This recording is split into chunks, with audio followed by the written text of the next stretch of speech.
നമ്മുടെ പാപങ്ങൾ സ്വന്തം ശരീരത്തിൽ വഹിച്ചുകൊണ്ട് അവൻ കുരിശിലേറി. അത് നാം പാപത്തിന് മരിച്ച് നീതിക്കായി ജീവിക്കേണ്ടതിനാണ്. അവൻ്റെ മുറിവിനാൽ നിങ്ങൾ സൗഖ്യമുള്ളവരാക്കപ്പെട്ടിരിക്കുന്നു. 1 പത്രോസ് 2:24. പരിശുദ്ധ അമ്മ ജീവനോടെ പ്രത്യക്ഷപ്പെട്ട ഈ അൾത്താരയിൽ വന്ന് വീണ്ടും ഒരിക്കൽ കൂടി അമ്മ മാതാവിനെയും തിരുക്കുമാരനെയും സാക്ഷ്യപ്പെടുത്താൻ എന്നെ അനുവദിച്ച പരിശുദ്ധ അമ്മയ്ക്കും തിരുക്കുമാരനും നന്ദിയും സ്നേഹവും സ്തുതിയും അർപ്പിച്ചുകൊണ്ട് ഞാൻ എൻ്റെ സാക്ഷ്യത്തിലേക്ക് കടക്കട്ടെ. എൻ്റെ പേര് ജയ്മോൾ സുമിത്. ഞാൻ തിരുവനന്തപുരം ജില്ലയിൽ Kannammoola saint Mother Teresa church ഇടവാംഗമാണ്. ഇതെൻ്റെ ഹസ്ബൻഡ് സുമിത് ജോസഫ്. ഞാൻ 2024 ഒക്ടോബറിൽ എനിക്കൊരു വയറുവേദന വരികയും ഞാൻ ഹോസ്പിറ്റലിൽ പോയപ്പോൾ സ്കാൻ ചെയ്തപ്പോൾ റിപ്പോർട്ട് വന്നപ്പോൾ എൻ്റെ റൈറ്റ് സൈഡ് ഓവറിയിൽ 2.4 സെൻറ്റിമീറ്ററിൽ ഒരു സിസ്റ്റ് ഡയഗ്നോസ് ചെയ്തു. ഡോക്ടർ പറഞ്ഞു നമുക്ക് ഒബ്സർവേഷനിൽ വെക്കാം, ഫോളോ അപ്പ് ചെയ്യാം, നെക്സ്റ്റ് മന്ത് വീണ്ടും വന്ന് സ്കാൻ ചെയ്യുക എന്ന് പറഞ്ഞു. നെക്സ്റ്റ് മന്ത് നവംബറിൽ ഞങ്ങൾ സ്കാൻ ചെയ്തു. അന്നേരം അതിൻ്റെ സൈസിനൊന്നും വ്യത്യാസമൊന്നും വന്നില്ലായിരുന്നു, സെയിം സൈസ് തന്നെയായിരുന്നു. അതിനുശേഷം ഡിസംബറിൽ ഞങ്ങൾ പോയില്ല. ജാനുവരിയിൽ എനിക്ക് അസഹ്യമായി പെയിനും ബ്ലീഡിങ്ങും ഉണ്ടായി. അങ്ങനെ ഞങ്ങൾ ഹോസ്പിറ്റലിൽ പോയി. ഹോസ്പിറ്റലിൽ ചെന്നപ്പം ഡോക്ടർ സ്കാൻ ചെയ്യുമെന്നാണ് പ്രതീക്ഷിച്ചത്, പക്ഷേ സ്കാൻ ചെയ്തില്ല. ഡോക്ടർ ഒരു ബ്ലഡ് ടെസ്റ്റിന് കുറിക്കുകയാണ് ചെയ്തത്. എന്താണ് ടെസ്റ്റ് എന്നൊന്നും ഞങ്ങളോട് പറഞ്ഞില്ലായിരുന്നു. അങ്ങനെ ഞങ്ങൾ ബ്ലഡ് കൊടുത്തു. തിരിച്ചിറങ്ങിയപ്പോൾ ഞാൻ എന്ത് കണ്ടാലും ഗൂഗിളിൽ സെർച്ച് ചെയ്യും. അങ്ങനെ സെർച്ച് ചെയ്ത് നോക്കിയപ്പോഴാണ് അറിയണത് അത് CA-125 ആയിരുന്നു, ക്യാൻസർ ആൻറ്റിജൻ ടെസ്റ്റ്. ഞാനപ്പോൾ അച്ചായനോട് പറഞ്ഞു, അച്ചായ എന്തിനാണ് ഈ ടെസ്റ്റ് എനിക്ക് ചെയ്യുന്നത്? അപ്പോൾ അച്ചായൻ പറഞ്ഞു അവരൊരു ചെറിയ സംശയത്തിനായിരിക്കും, അതൊന്നും കാര്യമാക്കണ്ട എന്ന് പറഞ്ഞു. പക്ഷേ ഈവനിങ്ങിൽ അതിൻ്റെ റിപ്പോർട്ട് വന്നപ്പോൾ 379.3 ഉണ്ടായിരുന്നു അതിൻ്റെ വാല്യൂ. അതായത് 35 വരേണ്ട, ബിലോ 35 വരേണ്ട സ്ഥാനത്ത് 379.3 ആയിരുന്നു വാല്യൂ. അങ്ങനെ ഞങ്ങൾ റിപ്പോർട്ടുമായിട്ട് ഹോസ്പിറ്റലിൽ ചെന്നപ്പോൾ ഡോക്ടർ എത്രയും പെട്ടെന്ന് MRI സ്കാനിങ് ചെയ്യണം എന്ന് പറഞ്ഞു. അപ്പോൾ പെട്ടെന്ന് അങ്ങനെ MRI ചെയ്യണമെന്നൊക്കെ പറഞ്ഞപ്പോൾ എനിക്ക് വല്ലാത്ത പേടിയായി. കാരണം എനിക്കറിയാം MRI സ്കാനിങ് എന്ന് പറയുമ്പം ഒരു AC മുറിയിലാണത് ചെയ്യുന്നത്. അപ്പോൾ എനിക്കൊരു ഫാനിൻ്റെ കാറ്റ് പോലും സഹിക്കാൻ പറ്റാത്തൊരു വ്യക്തിയാണ്. അപ്പോൾ ഞാൻ ഡോക്ടറോട് പറഞ്ഞു, ഡോക്ടർ ഇത് MRI വേണം. അപ്പോൾ ഡോക്ടർ പറഞ്ഞു ക്ലിയറായിട്ടൊരു ഇൻഫർമേഷൻ കിട്ടണമെങ്കിൽ നമ്മൾ MRI ചെയ്തേ പറ്റുള്ളൂ എന്ന് പറഞ്ഞു. അങ്ങനെ ഞാൻ മാതാവിൻ്റെ തൈലവും ഉപ്പും തേനും ഒക്കെ ഉപയോഗിച്ച് ഞങ്ങൾ സ്കാനിങ്ങിന് പോയി. നിരന്തരമായി ജപമാലയും വൃത്തിശീകരണ പ്രാർത്ഥനയും വിശ്വാസ പ്രമാണവും ചൊല്ലിക്കൊണ്ടിരുന്നു. സ്കാനിങ് റൂമിൽ കയറിയപ്പോൾ എനിക്കൊന്നും ഫീൽ ചെയ്തില്ല, തണുപ്പൊന്നും ഫീൽ ചെയ്തില്ല. അപ്പം ഞാൻ അതിന് മുമ്പേ പ്രാർത്ഥിച്ചു, അമ്മയുടെ നീലങ്കി കൊണ്ട് ഈ തണുപ്പിൽ നിന്ന് എന്നെ സംരക്ഷിക്കണമേ എന്ന് പ്രാർത്ഥിച്ചിരുന്നു. അങ്ങനെ ഞാൻ വിചാരിച്ചു AC ഒന്നും ഇല്ല എന്ന് വിചാരിച്ചിരുന്നു. പക്ഷേ എനിക്ക് ആദ്യത്തെ സ്കാനിങ്ങിലൊന്നും ക്ലിയർ അല്ലായിരുന്നു. അപ്പോൾ ഒരു ഡൈ ഇഞ്ചെക്റ്റ് ചെയ്ത് സ്കാനിങ് വീണ്ടും ചെയ്യണമായിരുന്നു. അപ്പോൾ ഹസ്ബൻഡിനെ വിളിച്ചു. ഹസ്ബൻഡിൻ്റെ പെർമിഷൻ വേണമായിരുന്നു. അപ്പോൾ ഹസ്ബൻഡ് AC റൂമിൽ എൻ്റെ അടുത്ത് വന്നിരുന്നു. അപ്പോൾ ഹസ്ബൻഡ് പെർമിഷൻ കൊടുക്കുകയും ചെയ്തു. അത് കഴിഞ്ഞ് പുറത്തിറങ്ങിയപ്പോൾ ഞാൻ അച്ചായനോട് ചോദിച്ചു, അച്ചായ റൂമിൽ AC ഉണ്ടായിരുന്നു എന്ന് ചോദിച്ചു. അപ്പോൾ നല്ല തണുപ്പായിരുന്നു എന്ന് പറഞ്ഞു. അപ്പോഴാണ് എനിക്ക് മനസ്സിലായത് പരിശുദ്ധ അമ്മയുടെ നീലങ്കി കൊണ്ട് എന്നെ പൊതിഞ്ഞ് സംരക്ഷിച്ചതാണ്. എനിക്ക് യാതൊരു കുഴപ്പവും സംഭവിച്ചില്ല. ഞാൻ ഈ അമ്മയുടെ കാശുരൂപവും ജപമാലയിൽ കോർത്ത് എൻ്റെ കയ്യിൽ ആരും കാണാതെ മുറുക്ക പിടിച്ചിരുന്നു.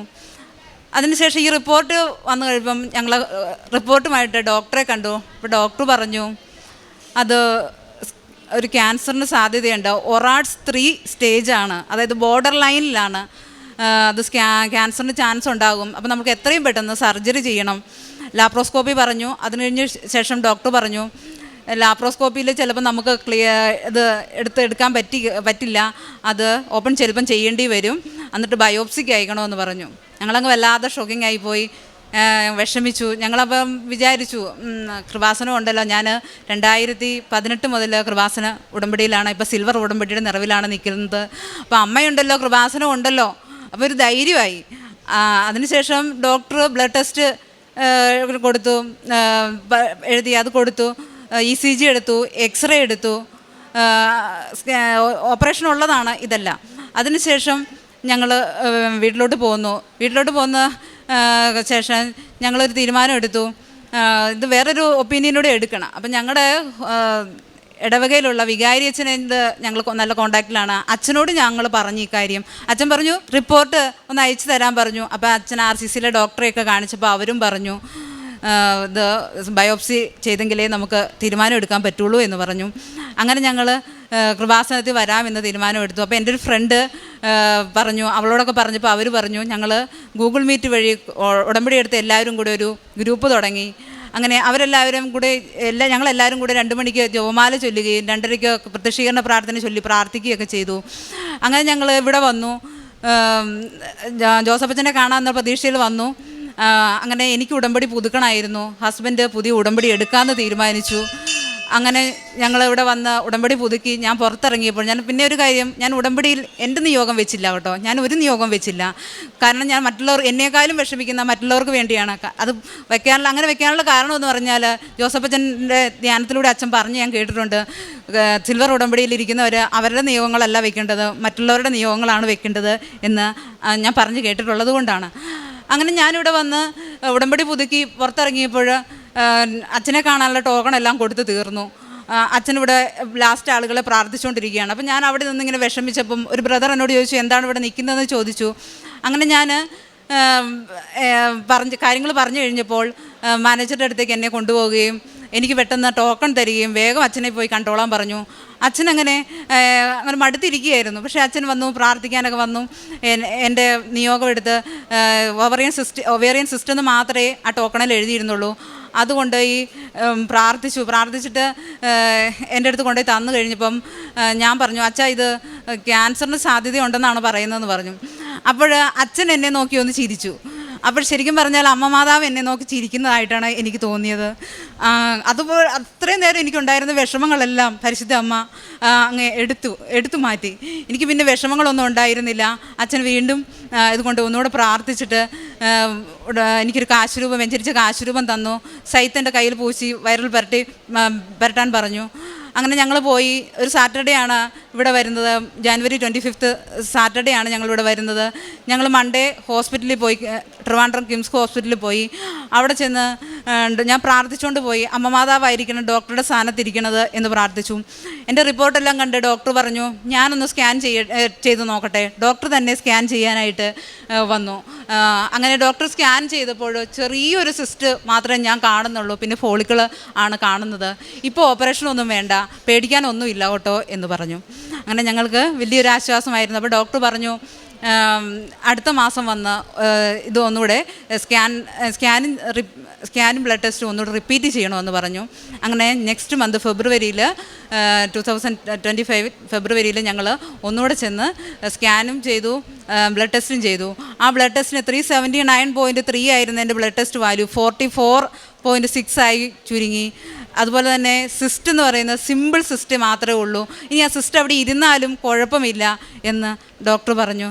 ഇത്ര വലിയൊരു അനുഗ്രഹം തന്ന് പരിശുദ്ധ അമ്മ എന്നെ അനുഗ്രഹിച്ചു. അമ്മയ്ക്കും മാതാവിനും 1000 നന്ദി. അതുപോലെ തന്നെ ഈ ഉടമ്പടിയിൽ ഞാൻ ആഗ്രഹിച്ചിരുന്നൊരു കാര്യമാണ് എൻ്റെ ഹസ്ബൻഡ് ഒന്ന് ഉടമ്പടി എടുക്കണമെന്നുള്ളത്.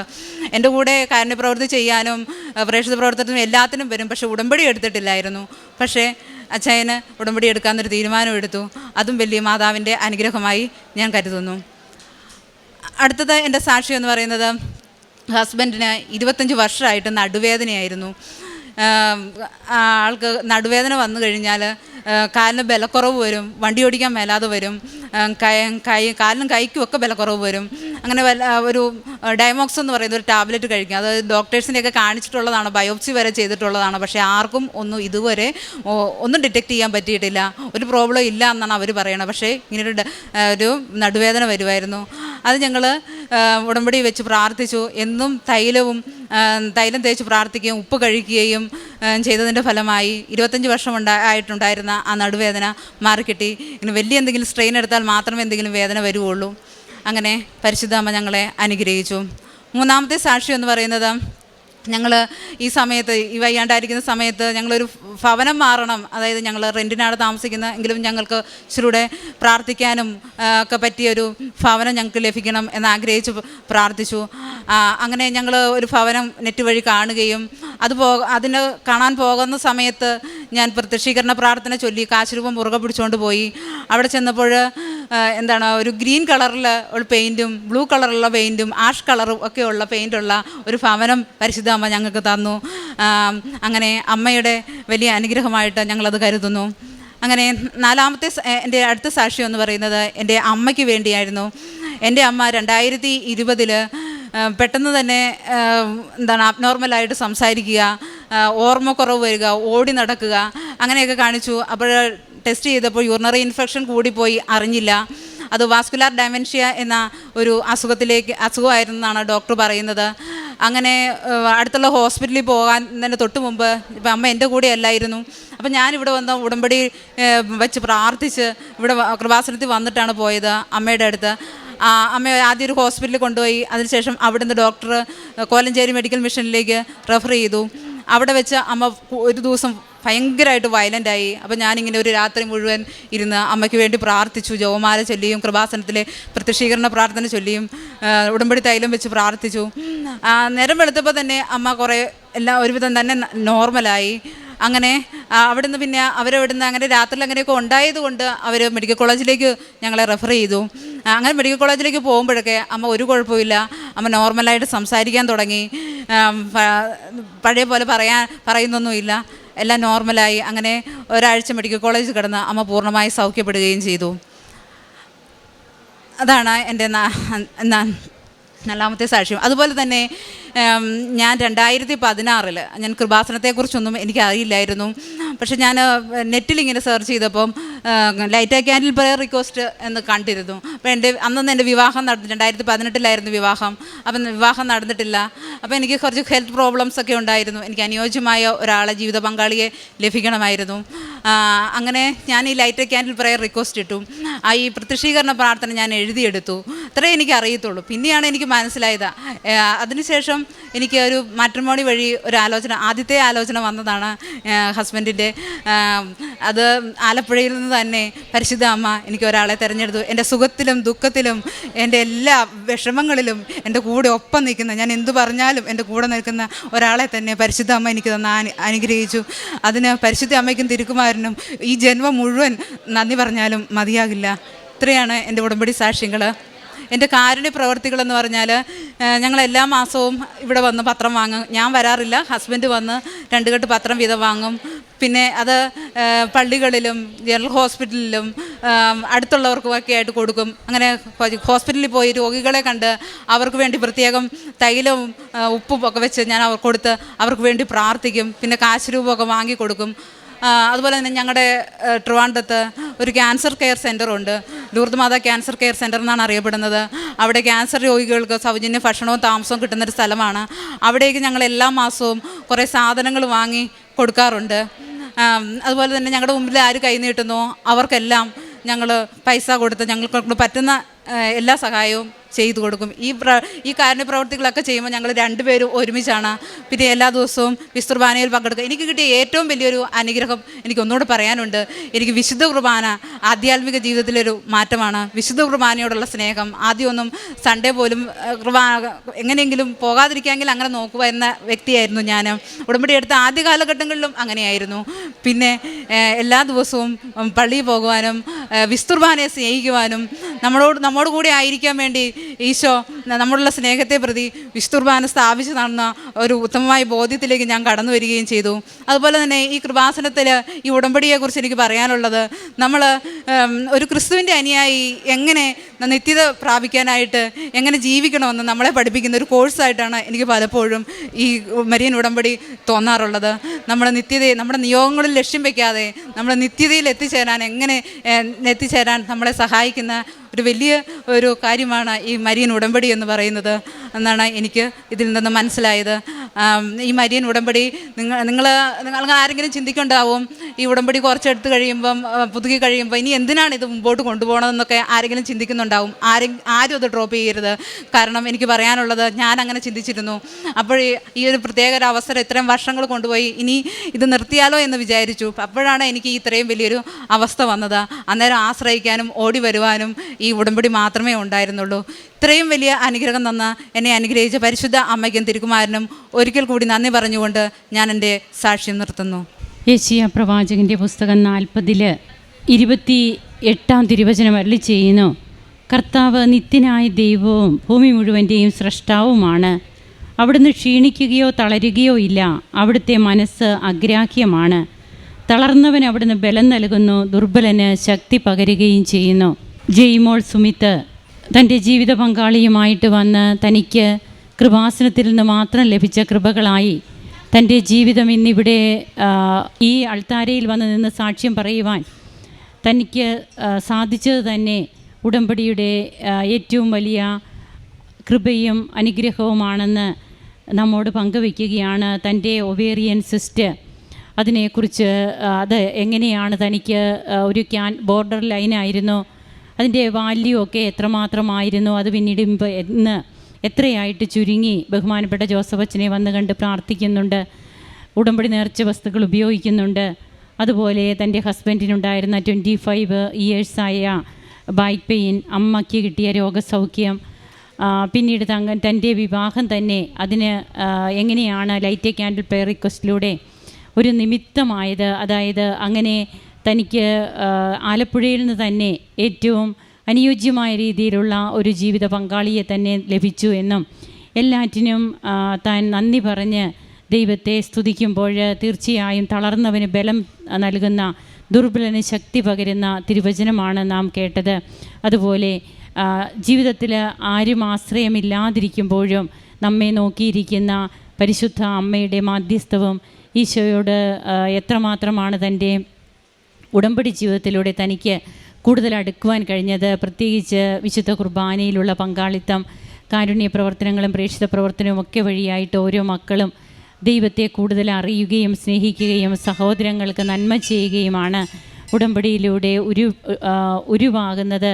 ഒരു ക്രിസ്തു ഇന്നും ജീവിക്കുന്ന അനുഭവമായിട്ട് മാറുന്ന ഒരു സമൂഹം രൂപപ്പെടുന്നു. അതിലൂടെ വ്യക്തികൾ കൂടുതൽ ശക്തീകരിക്കപ്പെടുകയാണ്.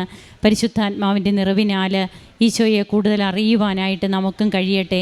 നമുക്ക് ഈശോയെ സ്നേഹിക്കാം, കരങ്ങളടിച്ച് നമുക്ക് ദൈവത്തെ മഹത്വപ്പെടുത്താം. അത്യപൂർവ ദൈവാനുഭവങ്ങൾ ഇനി നിങ്ങൾക്കും സ്വന്തം.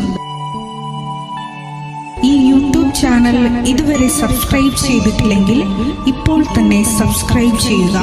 ഈ വീഡിയോ ഇപ്പോൾ തന്നെ നിങ്ങളുടെ സുഹൃത്തുക്കൾക്ക് ഷെയർ ചെയ്തുകൊണ്ട് കർത്താവിൻ്റെ പ്രേക്ഷിതരാകുക.